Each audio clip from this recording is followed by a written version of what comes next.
Hello and welcome to the Oakland A's UK live stream on Saturday, August 28th. I am Matt. Are you excited? I'm kind of excited. It's the way of being a sports fan, isn't it? The A's are in action today at the Coliseum, daytime action in Oakland, which makes for a nice, convenient start time for us here in the UK and in Europe. But we all know what's happened recently. The A's come into today's game against the Yankees on a 6-game losing streak. The Yankees are on a 13-game winning streak. A foregone conclusion, some might say. Yes, indeed. The A's are guaranteed to win today. You can note it down however you like. We're going to win today. Now, I did think about that earlier today when I went to the football, and that went to shit, basically. So I'm 0 for 1 so far. But hopefully I can split the day and get an A's win this afternoon. That would be great. And we definitely need it. Lots to talk about. So we'll be covering plenty over the next 20 minutes or so. A few things there. Seabass back at the Coliseum today. We'll be catching up on that in a moment. We've got the lineup for today's game, the pitching matchup. We're also going to have a very brief look back at the first 2 games of this series. Not going to concentrate on them for too long. Neither are we going to concentrate for too long on the standings. But yes, if you're watching live, do get in contact via the comments, either on the YouTube chat or via Periscope, via Twitter. So let me know. I'll do my best to keep an eye out for any comments and queries you have.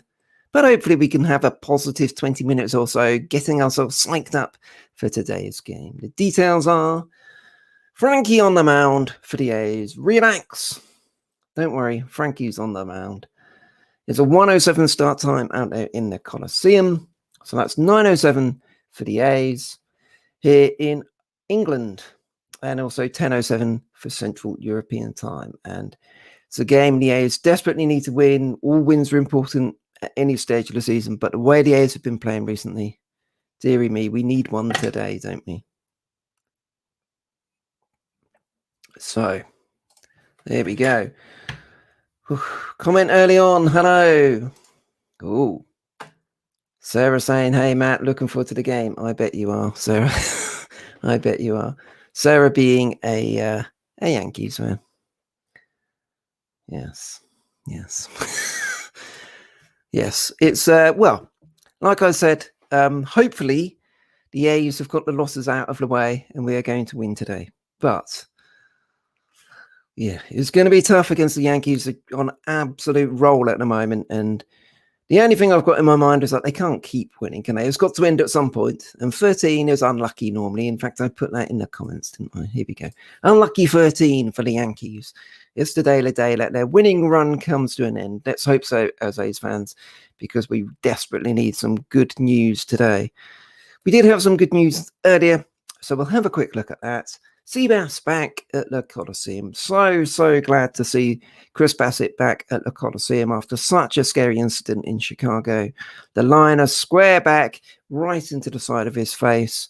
I mean, pitching was a long way from our minds when that initially happened, just making sure he was okay generally. But thankfully, it wasn't as bad as it might have been. He had surgery earlier in the week in Chicago, and he was able to get back to the Bay Area over the past couple of days, and he was at the Coliseum today. And I'm sure that's going to be a boost for the players to see him back in the clubhouse. He's such a big presence in the clubhouse anyway, but considering what's happened, to see him in there today, that's going to be a big boost for them, I'm sure. And there are a couple of tweets about the situation from some of the beat writers. So Simone McCarthy, who posted this photo of him, which, again, considering what just recently happened, he's actually looking pretty good, to be honest. Simone says, Bassett is truly blessed and humbled by what happened. He was thankfully, if it had to happen, it happened there in Chicago. Surrounded by loved ones and former team. Story coming soon, so check that one out. Looks good. Good to see him back here so soon. Absolutely. And if we get rid of the banner, I can show you Martin Gallegos, so the A's beat writer on MLB.com. Bassett said he doesn't remember throwing a pitch or getting hit by the line drive. Honestly, it's a gift from God. I don't want to remember it. I haven't watched the replay and never will. Yeah, that makes sense to me. I don't have a concern about getting back on a mound. And yeah, there's always a thing with an injury like that or an incident like that. Traumatic event, it's physical. You know, you can heal things up, have the operation, but it's the mental side of it. And I know Brandon McCarthy has spoken about that in the past. Full Rays pitcher who similarly got smashed right in the head by a comebacker. It was the mental side of just being able to go back to pitching as per normal and without any second thought. Easier said than done to go through that, but hopefully Seabass will be able to come through it. It is one thing that I've got on my mind in terms of him returning, because when it first happened, they were looking at a timeline of about 6 weeks, and you thought, well, that's pretty much the season gone. Let's anticipate he won't be back with the team at all this season, and then anything we do get will be a bonus. But to be fair, I mean, it depends how the season goes as we move along, but there might be a case if he's fit and ready to go, maybe there is something to allowing him to get back on the mound this season so that he doesn't kind of have to wait the whole off season and back until spring training next March before he gets back on a horse, so to speak. Maybe psychologically it would be a good thing for him to get back on the mound before the off season. So we know the O's medical staff are really good, so we'll see how that one progresses. But certainly fantastic news to see Seabass back at the Coliseum. David Selby is on. Always good to hear from you, mate. Here to watch the game, even if times are bad. Of course, yes. What's happened to this? The A's are a second half team. That's very true. We've always been very good in the second half. I think we have a losing record since game 81. Yeah, and there were lots of things that go into that. I mean, obviously things like the Seabass incident, completely unforeseen, and it's tough. I saw a tweet, I can't remember the exact stats around it, but they were looking at how the team has tailed off a bit since Ramon Laureano had his drug suspension. And I think it was Simone, actually, who mentioned that he's the sort of guy who, after a game like that yesterday, would have been really fiery in the dugout and, would have taken it very personally. We miss that attitude, that kind of spark plug in the lineup and in the clubhouse. He's a very fiery guy, sometimes to his detriment. But, yeah, we miss that. I don't think we've really got someone who's quite like that in the dugout. So maybe there's something to that, missing a key guy like that. And it's just the way things go sometimes. I think the team gets into a bad patch of form and it can snowball. We've seen that with the bullpen, unfortunately. You look at Lou Trevino's numbers, you look at his game logs, it's really 3 bad outings. Other than that, he's pitched really well this season. But those 3 have come in sequence and they've come recently, and that's got to play on your mind when you bring him in next time, hasn't it? So, yeah, very difficult, and it will be interesting to see how Bob Melvin continues to try to manage the bullpen. Of course, what we need is for Frankie to go a good 7 innings or so, and then we can use the bullpen how we want rather than how we are forced to. That would be a big start today. What about Chris Davis at Las Vegas? Could it happen? Davis says, I'd love it. We would all love it. I think the slight issue is that Vegas is a really hitter's haven and it's AAA. So I think there's a balance in us potentially trying to put too much expectation on KD. Maybe we're being a bit unfair to, I don't know, maybe he'll come back and everyone will try and hope that he's going to be the big hero. And that's maybe putting too much pressure on a guy who has been struggling for the last couple of years. I think it would be a great story if he could do it. And certainly if he's firing and, he's hitting so many home runs at the moment with Vegas that it's definitely making a case. And that's all you can ask for him. Get back into the AAA, get back into the lineup, playing regularly, having good at-bats, driving the ball to all parts of the ballpark. It's a good problem for the A's to have. Whether there's going to be space on the roster for him, that's always the question. Obviously, Seth Brown has gone on to the COVID list, so that's cleared a space for Dalton Jeffries to come up temporarily. So another arm in the bullpen, I assume. He could go long relief, maybe would be a spot starter if needed.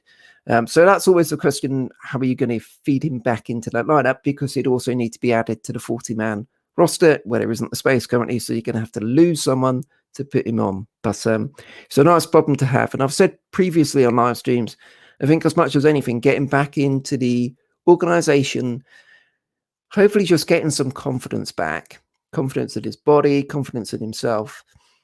At the very least, that could set him up for a minor league invite and a spring training invite, a non-roster invitation, as they call it, next year. And that would be great to see. It would be great to see KD bouncing back, and especially bouncing back with us. But I do think it's possible he could come up at some point. I think it would take an injury, probably in the outfield, to clear of space, maybe a bit of shuffling around so that then KD can be a regular DH. But definitely something there, and we know it could be a real boost to the team. So, yeah, something to look out for, and certainly something to look forward to if it does happen, because that will be a real treat.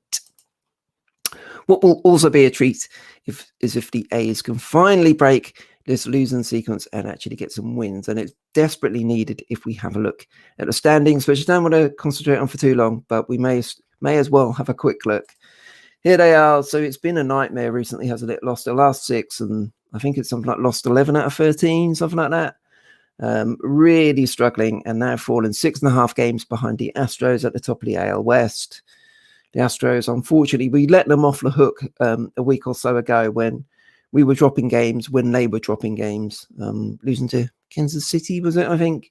So that's a real blow, and it's really come back to bite us because we've now had a bad period and they've got back on track. So 6.5 games, it's certainly not done and dusted, but we know how strong the Astros are.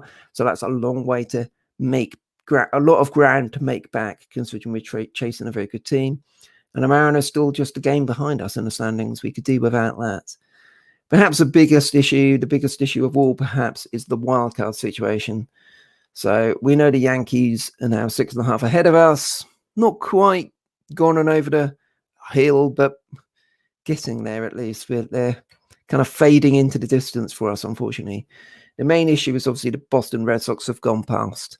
They're 3.5 games ahead of us now. So that's quite a bit to make up. And again, you look at that last 10 sequence, 5-5. They've not exactly been pulling up trees of late, but the way the A's have absolutely sunk like a stone recently has given them some breathing space and allowed them to really kick on. So they're in a better position, and it's really frustrating for us. The Red Sox have got, who have the Red Sox got? So the Red Sox are in Cleveland at the moment, so that's a favourable matchup for them. Seattle behind us there at home to Kansas City, so again, favourable matchup. A lot of Royals have been, it's the way with all teams, the Royals have picked up some good wins of late. Cleveland have too. So there's no foregone conclusions when it comes to a Major League Baseball game, but there's certainly games that those teams, the Red Sox and the Mariners, will think they can take advantage of. Let's be honest, the Yankees are probably thinking the same today about the A's, because the series has really not gone the way of the A's so far. I'm hoping it's unlucky 13 for the Yankees, but first game, 7-6 loss, and such a heartbreaker. I didn't watch it live, thankfully, I have to say. That was a night game, so 2:40 in the morning, UK time, and yeah, rallying back. It was almost, we always say it's the hope that kills you. Rallying from being 6-0 down to coming back from 6-all and still losing it was an absolute kick in the teeth.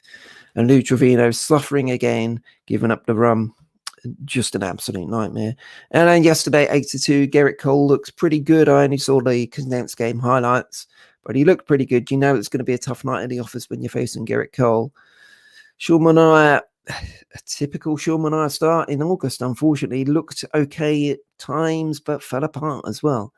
And I'm not sure what was going on with his glove. That all seemed a bit of a strange thing to happen, querying his glove for the first time in the season, but that didn't decide the game, did it? 8-2 loss, and the A's now trail the series 0-2 and need to get back on a winning trail. And let's have a look at the A's lineup, because it's the A's lineup that are going to have to try and start turning things around. We need all parts of the roster to really start firing again. The rotation has been tricky of late, with Seabass going down and Manaea struggling. The bullpen, their struggles have been very well documented. But at the same time, even yesterday, we had a couple of really good opportunities to bring some runners home. Josh Harrison, I think, had bases loaded at one point. We're just not taking those opportunities, and you've got to do it, especially against a team like the Yankees. If you don't take the opportunities when they come, you're going to struggle to earn another one, and that's been a real issue for us. So let's look at today's lineup. Interesting for today is that Josh Harrison is going to be leading off. He's also playing at shortstop, with Elvis having a day off. So Harry up the top there at shortstop. Starling Marte, the superstar, batting second and in centre field. Matt Olson batting third and at first base. It's Yan Gomes behind the dish today and batting fourth. Ain't nobody like Matt Chapman. He's batting fifth and playing third base. Mark Hanna is in left field today with Chad Pinder getting the start in right field. So hopefully today will be Chad's day. It'd be great to see him get a couple of knocks, particularly whacking a nice long home run. Talking about long home runs, Sean Murphy could do with one. I know he hit one game one, didn't he? He's designated hitter today, so getting a few at-bats while taking a bit of wear and tear off his knees as catcher. So he's batting 8th, and yeah, we could do with a big boy home run from Sean Murphy. And then rounding out the 9 is Tony Kemp. TK, he's playing second base today.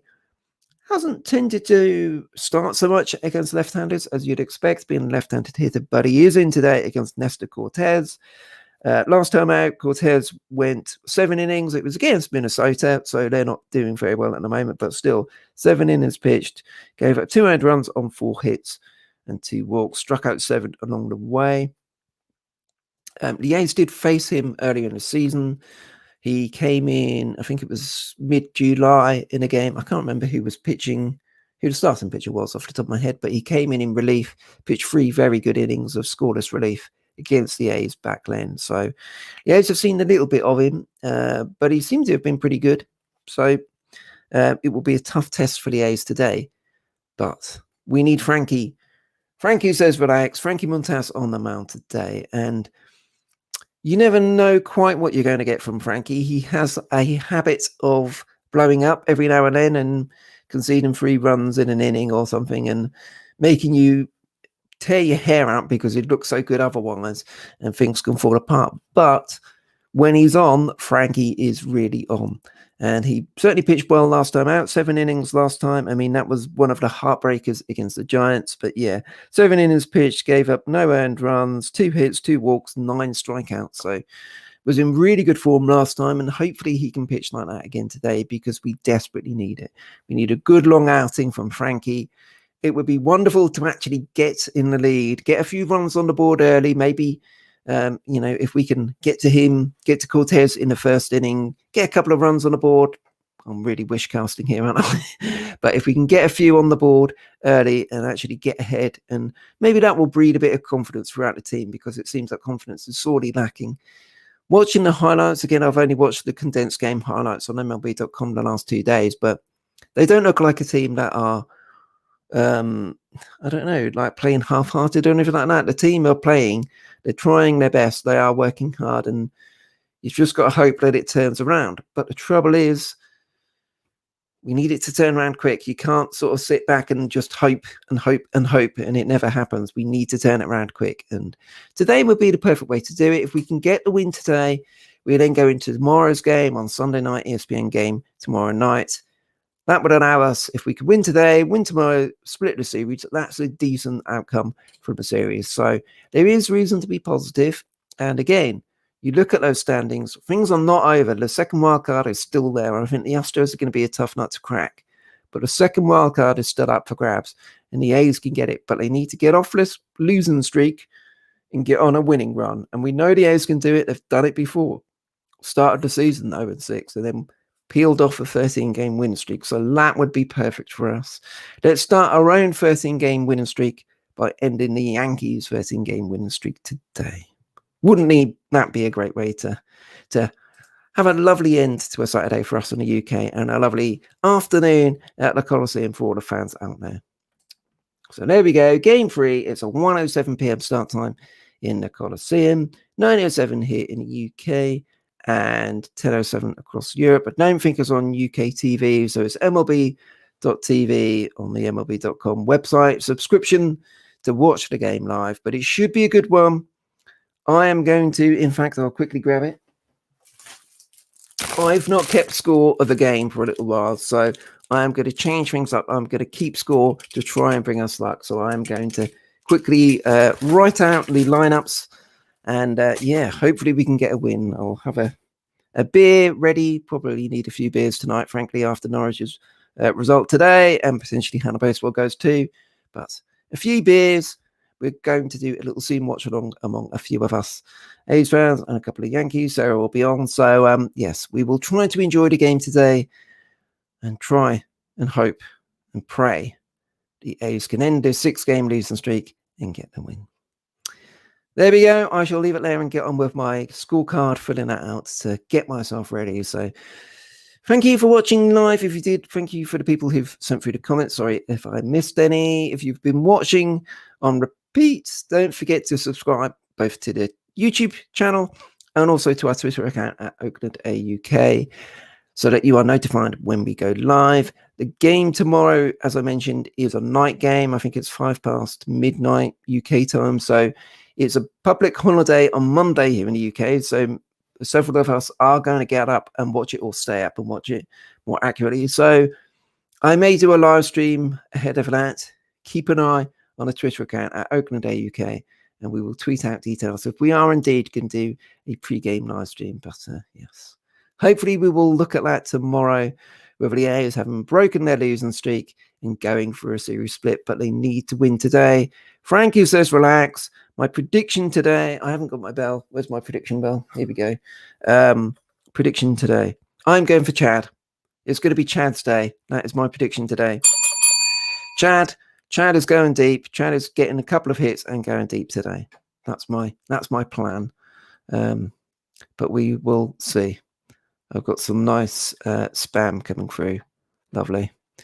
Anyway, thanks a lot for watching. Thanks for watching live. If you did so, thanks for watching on repeat.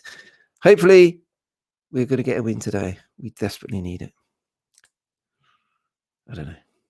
I've somehow gone down in confidence during the course of this live stream. I will stop here before I sink any lower. We're going to win. We're going to win. Tell yourself it again. We're going to win. We're going to win. Fingers crossed. Thanks for watching. See you next time.